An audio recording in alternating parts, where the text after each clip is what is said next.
Welcome to episode 47 of the Twig Snapper Podcast. Today I'm joined by Braden Golisek. Braden, he's got a unique story, and we're going to have him tell it, but he went from JV to IMs to D1. So how you doing tonight, Braden? I'm good, Alex. Thank you for having me. I'm excited to be here. Yeah, of course. Yours is one of the more unique stories. I mean, you see it in the NHL once in a while, the e-bugs that they've got, guys that are accountants or whatever, and they play in the game. And you've got a similar story. So I guess let's just start with how you ended up on the team. I know you were buddies with the equipment manager, so start taking us through like how it started for you. Sure. So at the time, I am still currently, I had two jobs. I am still working at a local department store called Getz's Clothiers. Then I was interning. I didn't have the position or in the position I'm at Northern, but I was interning with athletics. So it was a Sunday at Getz's, and they had just finished their last series. I can't remember where they were, but I remember watching, and Glock got hurt, and I was like, oh, geez, they got one goalie now. So Sunday morning, I'm at work, doing my thing at Getz's, and Karsty texts me, and he goes, hey, Grant might be calling you in a few minutes. We need an emergency goalie. Like, would you want to do that? So I look at the text, and I kind of looked at it for a few minutes. I didn't really know how to respond because I'm reading that. I'm rereading it through my mind and looking at the message. I'm like, might need okay. So I said, yeah, sure, whatever. Give him my phone number. I kind of hid for the next couple minutes because I was like shaking and didn't really know what to do with myself. Right. And then sure enough, there's a Minnesota number on the line. I'm like, oh, this is probably Grant. And sure enough, I pick up my hands doing this, like, hello. And, it's Grant. And he says, the basic rundown is, so you've heard what our situation is. Carson's kind of filled you in. I said, yep. And he's like, okay, so tell me a bit about yourself, your playing background, who you are as a person, what you like to do, whatever. And I just kind of gave him the quick rundown. And he said, okay, great. I'm going to have our assistant athletic director get on the phone with you next. She's going to email over you some NCAA eligibility forms and compliance and all that stuff. And from there, I spent the rest of my shift at Getz's filling out NCAA eligibility and compliance. I went home to my parents, who had no idea. I just kind of showed up and broke the news to them, and they were both over the moon, ecstatic. I think my dad somehow knew beforehand, but he kept it hush. I don't know. But so I went home and told them, and I was up till about midnight filling out the NCAA eligibility stuff because this was on Sunday, 2 days before that Tech game that got moved to a Tuesday because COVID, I'm pretty sure it was. So I'm up till midnight. I have to get a physical on Monday morning at 8. I don't think I slept Sunday. I don't think I was able to sleep Sunday. I was up all night. I get to this physical Monday morning at 8 because I had to get cleared to practice that day, the day before the game, which I did. It went fine. It was a quick in and out. You're not dying. Great. Cool. You can go, it was just a quick, Yeah. He knew what he was doing. It wasn't real tedious. Monday, I then had to go to class on no sleep. My mind's racing because I'm now on the D1 hockey team. I'm still trying to process what happened in the last 12 hours.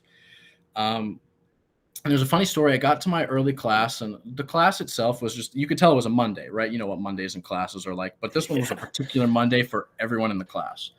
And I don't know why, but my teacher decided to call on me because he had made a comment on why everyone's dead. And he looks at me and goes, Braden, why is everyone dead on this Monday morning? Like, well, I can tell you why.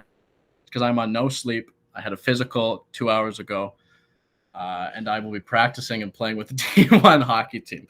And he goes, well, that's the most, what's the word he used? The most interesting excuse that I've ever heard for someone being tired. So I'll let that one pass. So classes were a rush. And then I showed up to the rink on Monday. I didn't really know where I was going. Thank the Lord I knew Karsten, because I didn't really know. Like, yeah, I interned and I've been around, but I wouldn't have had any idea what to do. And he showed me in, and I get walking to the locker room, and I'm carrying my bag and my pads over my shoulder as everyone, has got their stuff set up on their own stalls, and I'm kind of putting in, and they put me in a makeshift stall right next to Mikey Colella on the end, right next to the dry stalls. I got to talk to Corny, who's the equipment manager. He set me up. He got me the pants. He got me the jerseys. He got me the sticks, and basically got me ready for practice that day. And a couple of the guys came over and, shook my hand and introduced themselves. And the goalies who were there, came over and made sure I was at home, which was really nice. I have nothing but great things to say about that room, and especially the goalie room. They made me feel, they knew the situation and I understood the situation, but they were real nice to me, and forever grateful for that. But it was a rush before I knew it. I was on the ice, and it was first day of practice. Yeah. Well, before we go any farther than that, so before this, I mean, you played JV in high school, right? All 4 years? Yep. And No, then you so were on. so let's see. My freshman year, I played Bantam Travel. I played Okay. Double A. That was my last year of eligibility for that. My sophomore year, I played JV because there was a returner and someone from my grade who got picked over Okay. me. My junior year, he stuck with the kid who was in my grade and then took a freshman. And then senior year came around, and it just so happened that senior year, MAHA, right? Michigan High School Athletics. Anyways, they made a rule where seniors couldn't play on the JV team, which kind of sucked because there was two goalies. The head coach had called me as soon as they made that rule and said, hey, this kind of sucks. I'm sorry, but you can't, play this year, which really sucked for me. Senior year, I was looking forward to, being a leader on the team or whatever. So, but I stuck around and I helped coach. I was on the bench for all the home games. I traveled when I could, but I wasn't able to play my senior year of high school, which kind of stunk. Yeah. So, definitely. But the way I see it now, it all came full circle in my senior year of college. Right. I closed the story. And here I am playing for my team I watched growing up in Marquette, which was pretty special for me.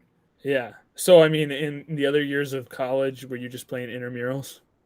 Yep. So intramurals drop-ins from 9:30 to 11. I'm on a men's league team that plays twice a week. So I was still playing. You were in shape. Not in D1 shape, but right. but I was, you were in it's not like I shape. haven't been skating. Right. Exactly. Yeah. Yeah. All right. So now let's talk about the first practice. I mean, you get to the locker room, you're kind of like figuring out everything. People are introducing themselves. Now you've got to go warm up and take some shots from, guys who have full ride scholarships, guys that are going to go to the NHL, guys,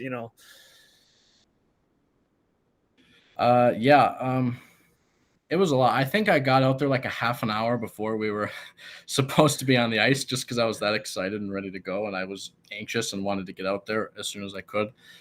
But yeah, it was nuts. I remember, they kind of did their own thing. They'd go over to the board, coach would drop a drill, and everyone would know what they're doing. I was like, all right, I guess I'll just stand in net and see what happens. Because at the time, it was still just Kenter, Nolan Kent, who was there, and then myself, obviously Glocks, and Rico were still hurt. So there was no rotation. I took a net and kind of did my thing. But yeah, it was hectic. I got tired very quickly, obviously, because I'm not used to that pace, especially when they do download drill stuff. But basically, I tried to stand in there as much as I could, and I think I did all right. Again, I think I'm going to have a biased point of view, but I think I did okay in terms of what I could handle and what I couldn't. Obviously, there was some stuff. I remember once in particular, AJ Vanderbeck was coming down my blocker side. He was at about the dot, and he ripped a shot and it went bar down over my shoulder. But I didn't go down butterfly. I went up to meet it, and he still beat me over the shoulder. That's when I knew I was a little out of my depth. But yeah. Well, I mean, it's a whole nother level than men's league and intramurals to go to these guys. They've got a whole nother skill set. So just to get thrown in there, on a month after your lack of sleep too, you're yeah. All right, yeah, so then you guys Tuesday rolls around and you got the game versus MTU. Yes, we do. Let's talk about that. Run us through that night. Well, you being a tech student and me being on the team, we both know how that game went, and it didn't go good in our favor. But the day, it was a typical kind of what I got used to, but still kind of, it was morning skate, which was kind of chill. The guys who were there, were there. Some of the guys who were going to be scratches hung around a little later, and I stayed on and, let them shoot on me. And basically, I was trying to get as much ice time as I physically could. So I stayed out as long as the last person stayed out. And but morning skate, there was a meal after morning skate. And then I arrived to the rink a couple hours before, put my headphones in and kind of did my own thing. Got mentally prepared as if I was going to go in for whatever reason. Obviously, that didn't happen.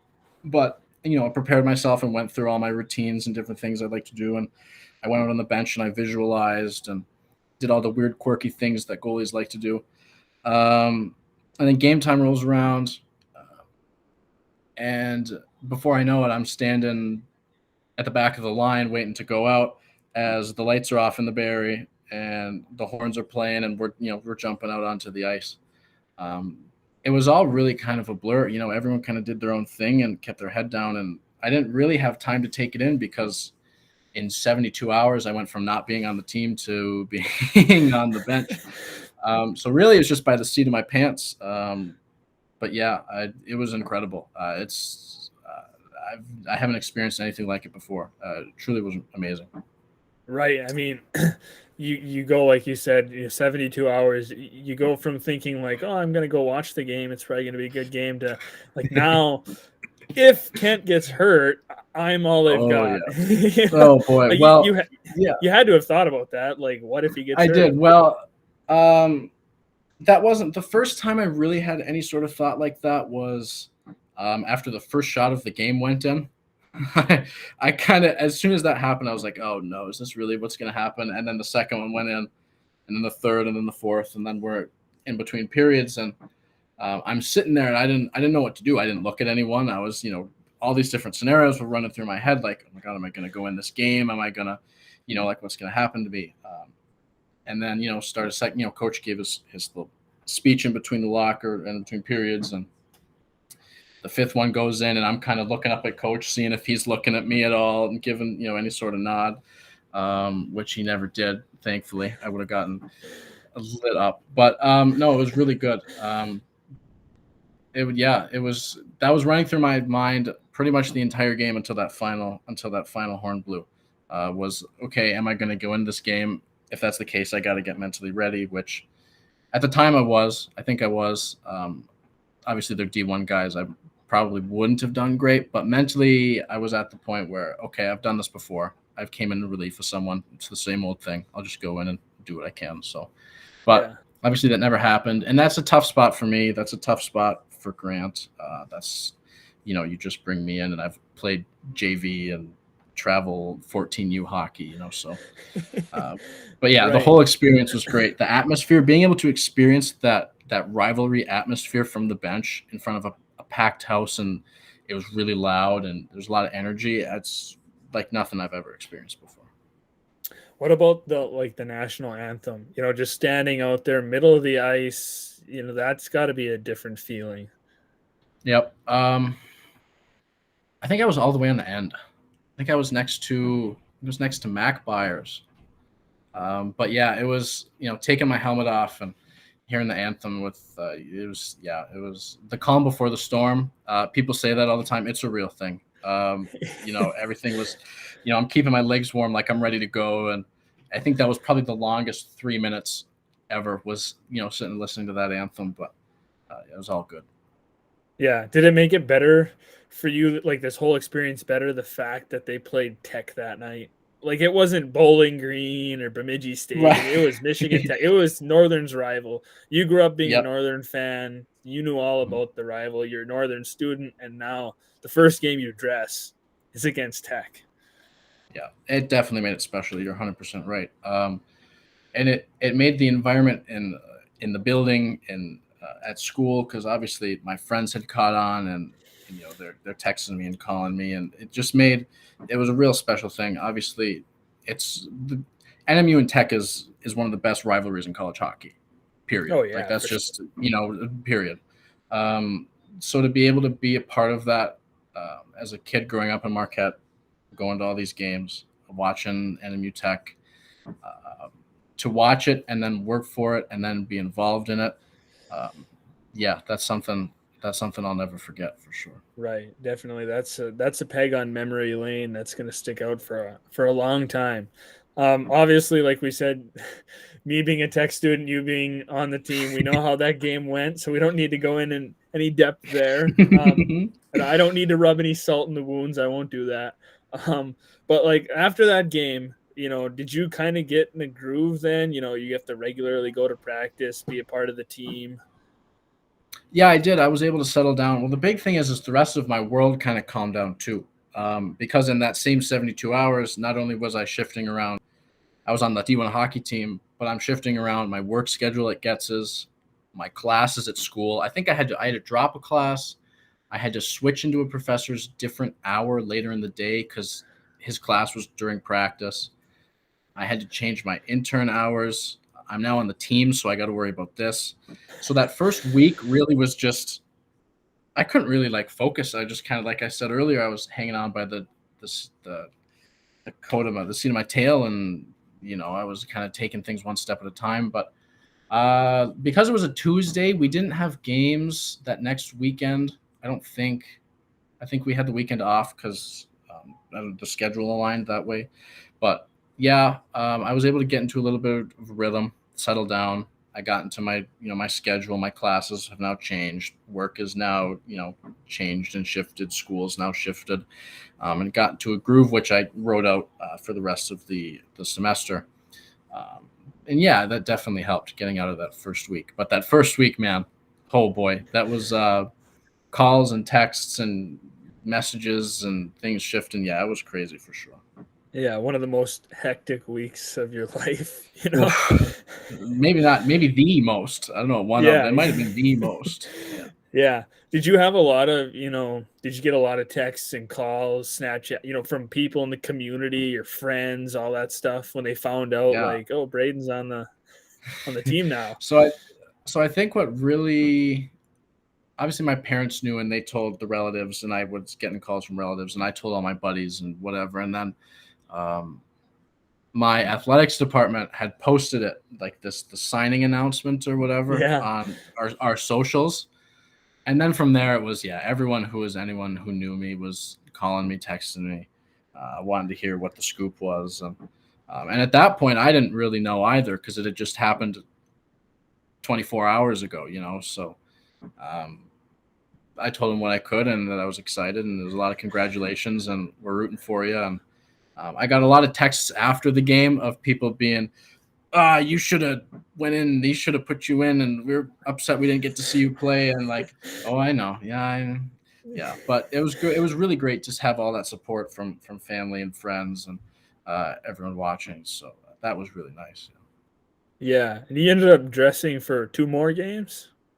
I did, yes. Let's see. They traveled to Bowling Green, maybe.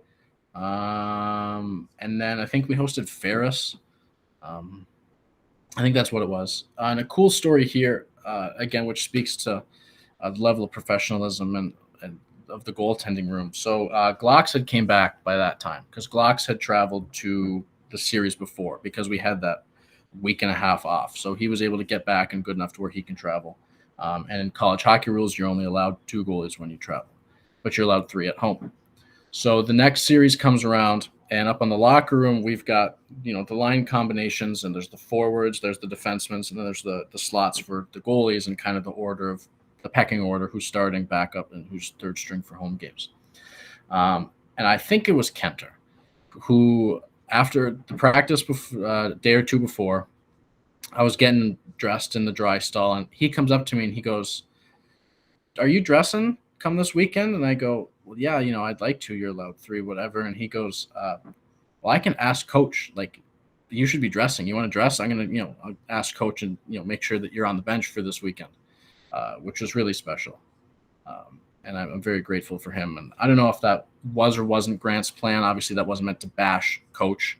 But it really shows how much that as teammates, you look out for each other. And even though I just joined, a level of maturity and how really good of a guys that goaltending room is. And, they all supported me and treated me as one of their own when I got there. So was really special. But yeah, for a minute there, I don't know if I wasn't, but Kenter made sure that happened. Again, whether it was or it was, I'm not sure, but I wasn't on the board. So, but yeah, that really speaks. Hold him in a high regard for that. So was that the last regular season series then? Yep. Yeah. We played them, and then they traveled, had that Lake State series, which was really good. Went all 3 games. Lost the first, and then came back and won the next 2. And then they traveled to Mankato, and didn't end well. But yeah, that was it. That was and I got to experience senior night. I didn't skate in it, but I was there for senior night, which again kind of made it special. Yeah, I mean, you were there, and you weren't there as like a fan. You were there as part of the team. It was, right. So, and I mean, maybe it's hard to just pick one word to like sum up the whole experience. But like, if you had to try to just narrow it down to one word to sum up your experience, what would you say? I was thinking about this. Earlier today. I think the best word that I can come up with is surreal, because even to this day, I'm not sure that it still happened. You know what I mean? Like I still every now and then I'll be like, I was on this, the D1 team I watched growing up as a kid, and I've got signed NMU gear, and Justin Floric had skated on my childhood rink, and all these fond memories of this team growing up, and all of a sudden my name's on the back of the sweater. Yeah, surreal is a good word. I think the best word that I could have came up with. Do you have your own sweater? Like, did you get to keep one? I don't know how it works. Yeah. After a few weeks of bugging Karsty about it, they did end up letting me keep it. So I do have that hanging in my room. I'm not at the moment, but I do have that. To remember, and they let me keep some other stuff too.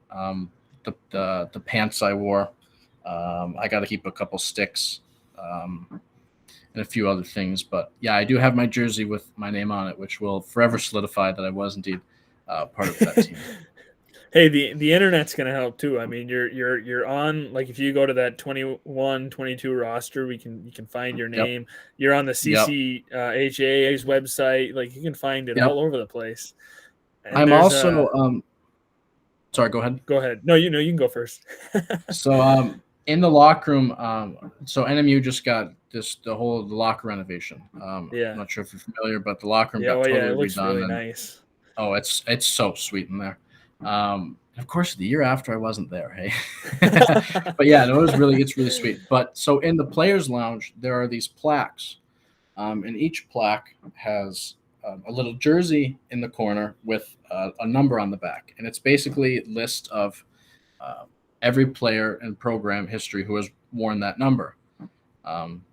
And sure enough, right there under the jersey number 30 is my name, along with a couple other, historic goalies from past and whatever. So that's really cool too. I'm glad. Yeah, definitely. That's awesome. Guys are going to go in there.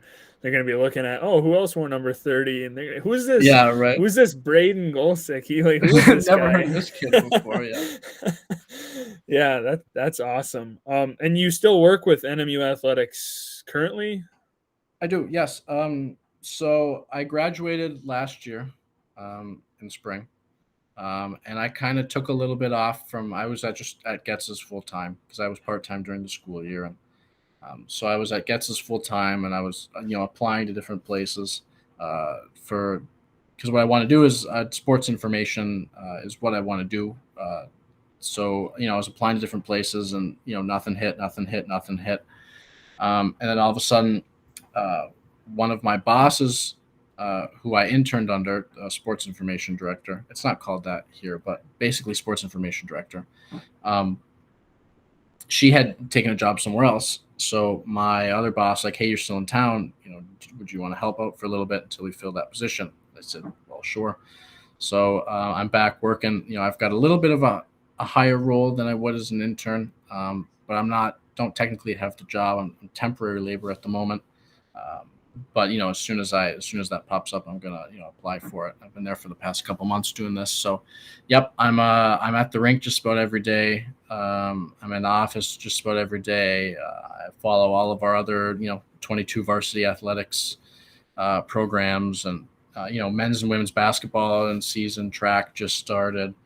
Swimming's still going on. We've got our women's wrestling team. Is there's a whole lot that goes into every day. It's not just hockey, but it's it's a lot of work and it's a lot of long hours and games ending at 11 p.m. and you're up late finalizing recaps and getting the results into your website and whatever. But it's really fun to still be around sports and particularly hockey. Right, exactly. Especially after you got your taste of college hockey, and now you get to be around it a little bit more. The year after graduation. That's awesome. Mm-hmm. You've got an awesome story. I'm glad you came on to tell it. You can say for the rest of your life that you played D1 college hockey, which not many people can say. It's an awesome thing. So many kids dream about it, especially like when you live in a town that's got a team. You grow up playing hockey, idolizing those players, that rivalry, all of that, and you got to live out your dream in the most unique way possible. Everyone loves an e-bug situation, so it's just awesome. And I'm glad we had you on here. I actually texted Randy Rattari, the photographer. I was like, who's that kid like from Northern that did he play like IMs or club or something? And he got pulled up, and he was like, "Yeah, you got to have him on the pod." So I figured we had to get you on. You're a Youper too. We got to get the Youpers on the pod. Well, thank you. With a unique story. So thank you for joining me. It's been great getting to know your story. Alex, thank you. I appreciate you for having me. Yeah, of course.